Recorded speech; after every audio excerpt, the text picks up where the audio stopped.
We're in the 207 kitchen with Allie Wax Adams of Enoteca Athena in Brunswick, and we are cooking up some pasta. Yes, we are. So we are cooking today, I hope I say this right, a ragu de nata, Papparadelle con ragu de nata de Medici. Well, listen, you got it. I make it sound like maybe it's Italian. Yeah. So what that is it's a papparadelle, which is a long, thin pasta that's sort of a ribbon-shaped pasta. Papparadelle means ribbon. With a duck ragu, and you're going to help me, so just hold on to that for a second. Oh, okay, you got it. I was ready to. No, not yet. Ready to go. So it's got a duck seasoned with orange and thyme and garlic, and a ragu is really just a sauce. And so we're going to start this off with some duck fat, and which is the fat, actually the duck fat that we use to cook the duck legs in. So it's a seasoned duck fat. And so that just adds a little more flavor instead of just like oil in a pan. Yeah, so I mean, when you think about cooking, you think about building flavor. So everything you do is going to have a little bit of flavor, a little bit of flavor. So just to start our seasoning process, we're going to season our shallots and duck fat with a little bit of salt and pepper. And every time we add something else, we're going to give it a little seasoning. So we're doing these building blocks of flavor. Okay. But you get that moving first. I get this moving, and then you're going to see they're going to start to change color, turn a little bit translucent. When that happens, we're going to add a little bit of thyme. Duck and thyme is a very classic combination. Now this duck, too, is local. So. This is some local duck from Mainly Poultry. And we're going to take our duck that's been confit, and what confit means is cooked in fat. And that's a French term, not an Italian one. And it's okay. You can actually, if you would do me a favor and drop that pasta. You got it. We're going to drop the pasta in a very heavily salted water. And when you try to figure out how salty it should be, it's a give it a good start. Okay.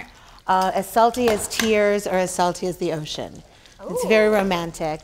So you should taste. You should taste. You might want to not stick your hand in boiling water. You could take a little bit of water out with a spoon and taste it with your pinky. Like, you know, it's never really that good of Don't just drink straight from it. Don't stick your hand in boiling water. It's my #1 chef tip, because this is what happens. So these are confit duck legs that we had before. I'm just gonna chop up a little more. So what we're doing really right now, the legs are already cooked. So we're just sort of softening them and letting them sort of relax into the fat. And make as much of a mess as possible in the make kitchen, as much of a mess as possible. That's the fun part. A little bit of splatter.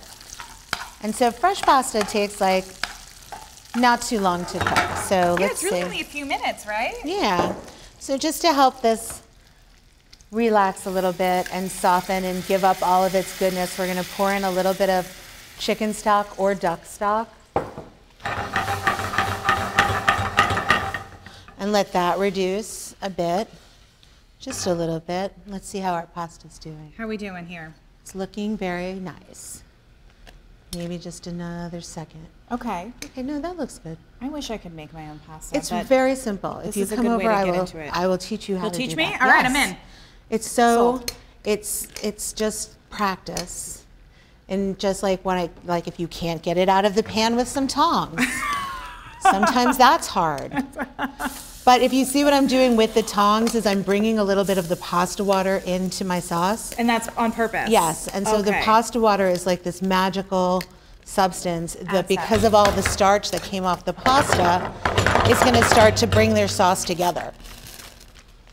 Oops. Hey, that's okay. Very messy in this kitchen. It's fine because I don't clean it. Good. You do you. No, I don't have to clean it either. Excellent. So while we're doing this, we're going to bring in a little bit of chopped almonds. Interesting.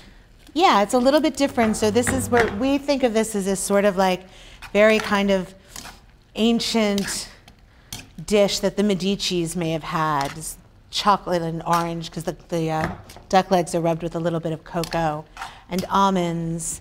And let's get this higher so we can, now I killed it. Oh, that's all right. All right, so sad. You want me to try? Here, we can move this guy. Can we? Yep. Let me take this. Oh, there you go. There we go. Are you? This is part of the fun. This is part of the exciting. Of keeping it going. Here, I'll switch sides with you. Of the kitchen. So we're going to grate a little bit of pecorino toscano on here, which is a cheese from the same region A lot of Italian cooking, you have some things from the same region that go together. What grows together goes together. So pecorino, this is a very Tuscan dish. Pecorino Romano is from the Tuscan area, even though it's in Romano. And I love that you're just spitting out all these facts, too. I know, right? It's just like you know what you're doing. encyclopedia. I'm trying to pretend that I do. I'm on television, and I have to make myself look good. Okay, So, not to rush your not to process rush you, here, but let's get that pot. Let's yes. get this here. So we're just going to plate a little bit of the pasta. You had me at pasta and cheese. Pour our sauce over, and then we have some very fancy finishing touches. We'll switch sides again. Which is we are going to cover this with some more toasted almonds, a little bit of crisp duck skin, which in Italian we call ciccoli, and then our final little bit is, since we've moved you all around here. Since we've moved all over the place, is some grated orange zest, some grated cheese. Of course. And very finally, we finish everything with some good olive oil. Perfect. Allie Wax. And Thank you, go. Allie Wax Adams. Thank you so much for coming in. Enoteca Athena in Brunswick. If you want the recipe to this, go to the 207 section of our website, and we will be right back.